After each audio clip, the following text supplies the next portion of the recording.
As in all war zones, we wanted to establish exactly what was happening in terms of abuses by both sides, by the rebels in eastern Libya as well as by Qaddafi forces. We had a pretty good idea of what had been happening in Libya.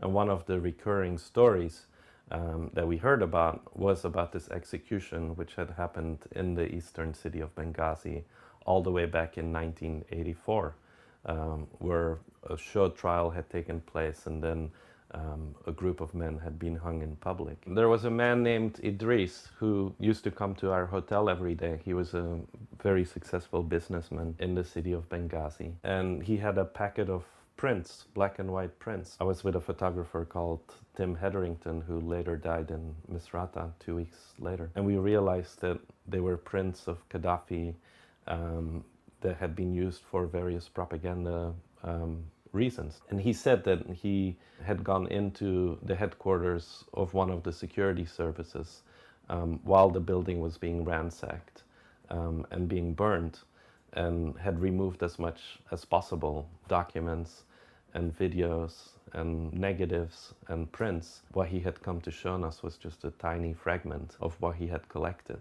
But then we also came across a group of videotapes which actually were at a different house. They were held by the brother of one of the guys who was executed. And we went to the house of Ibrahim. He said that since the revolution, different people had come to him and said, "We recorded your brother's execution." And he said, "Please take this, get it digitized somewhere so I can watch it on my computer. I just want to make sure that they end up in the right hands and that I get them back, because I've never seen the videotape of my brother being executed." This is the audience. A lot of them were children. It's at a basketball stadium. And they were school children who were told to come attend this hearing, but they didn't know what was going to happen. They're just clapping and shouting revolutionary slogans.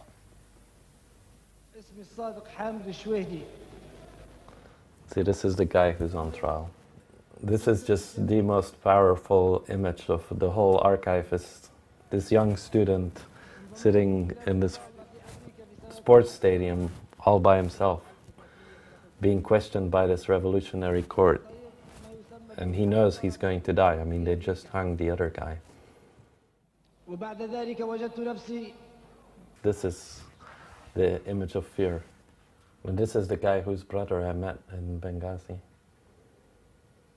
who gave us the videotape. اسمي الصادق حامد الشويهدي. انضميت كنت ندرس في أمريكا. He's talking about his travels to America to study engineering and who he met in America, how he became involved with people in opposition to Qaddafi.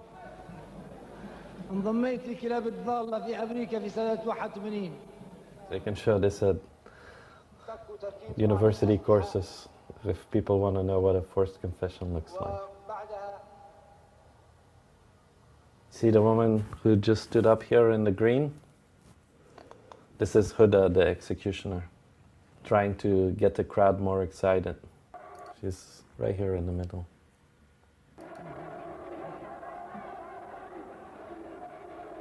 Really enjoying herself. She was a minister in Qaddafi's government, and she was the minister of sports and youth. And she fled Benghazi during the revolution. Her house was completely burned. It's one of the first things the protesters went to do, is to destroy her house. And she's now in Tripoli. So now they're reading out the sentence. They're sentencing him to death. بقصد البدء في الأعمال الإرهابية السابق الإشارة إليها التي أقرها المؤتمر بالإعدام شنقا حتى الموت.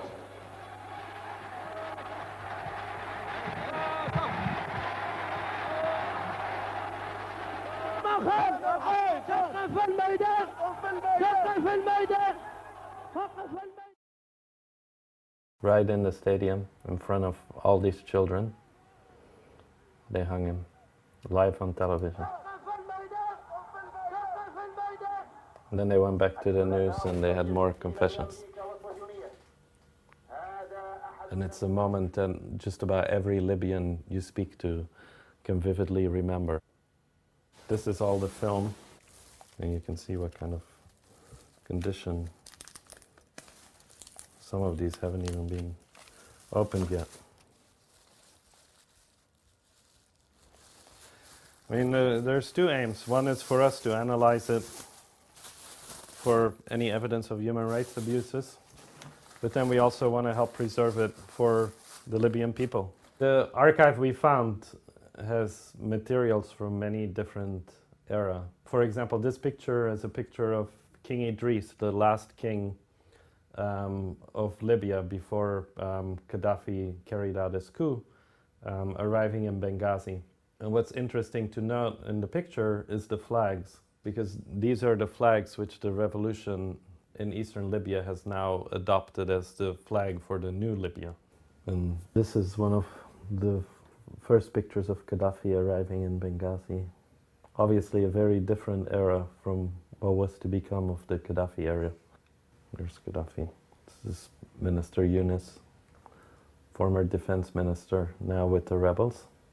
These show a very important meeting between Qaddafi and President Nasser of Egypt. Nasser was the hero of Qaddafi, seen as kind of the guiding light of Arab nationalism, and Qaddafi really saw him as his hero.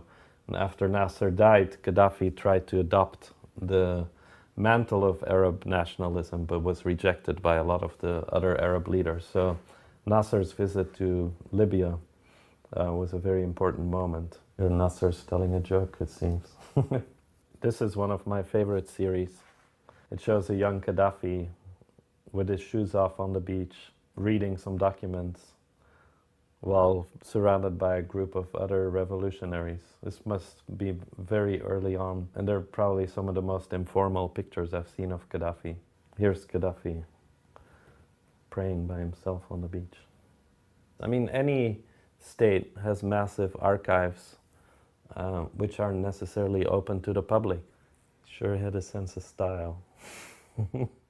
If you look at them all together, they really show the evolution of a leader from a young revolutionary who actually had quite a lot of public support to a rambling madman in current days. It also talks a lot about, I think, the cult of personality which evolved around Qaddafi. I think that's why a lot of these early pictures are so touching, because they do appear a lot more spontaneous than a lot of the later pictures. It's George Habash, the head of the PFLP, Popular Front for the Liberation of Palestine. You know, you never know what you're going to find on these rolls, and suddenly we just came across these pictures of a hanging in the harbor in Benghazi. So we're still trying to figure out what this was actually about. This gives you an idea of how big the archive was, photographing some of the files, but you can see there's this entire room just filled with piles and piles of documents. You know, most of what was collected were files, but they included some very interesting historical documents, such as these intelligence files from the Italian and the British occupation periods. I think it captures some very important moments in Libyan history, including the time of King Idris, and Qaddafi in his glory days, and then the trials. It is very important that they're saved and preserved for future generations, because they allow us a view into a world that we barely can accept exists. And I mean, this is just from one place in Benghazi, and even there most of the files were burned, and you can only imagine what exists in Tripoli and in Sirte and in these many other bigger cities.